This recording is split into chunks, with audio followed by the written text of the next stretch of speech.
Татко и двајца синови завршија во притвор поради подметнување пожар. Со запалива течност полеале шумско земјиште покрај локалниот пат на местото викано Дупки кај Патишка река. Случаен минувач го забележал подпалувањето на шумата и веднаш пријавил во полиција.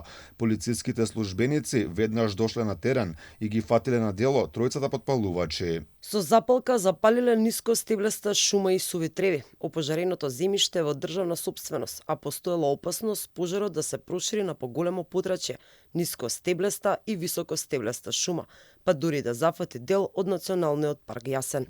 Тројцата осомничени во истражен затвор ќе останат најмалку 8 дена, бидејќи делото се гони по скратена постапка.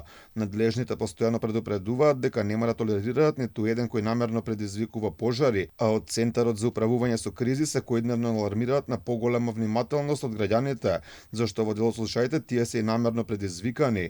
Во Македонија на повеќе места гори со денови, продолжува борбата со пламените јазици кај македонски Брод и ловиштето Јасен. Огнот на Галичица се шири кон Стење. Најголемиот пожарот Монструм, постепено го ставаме под контрола.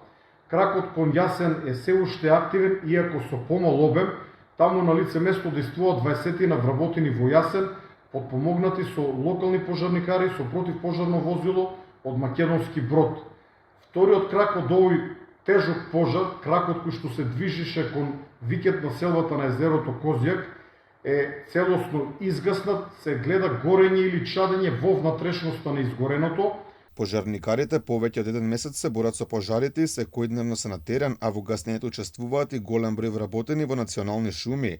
Директорот на предпријатие Здравко Трајанов вели дека станува збор за лица специјализирани за вакви состојби. Бројката дневно се движи некаде од 80 до 140 вработени од нашето предпријатие, кои секојдневно учествуваат во гаснењето на пожарите.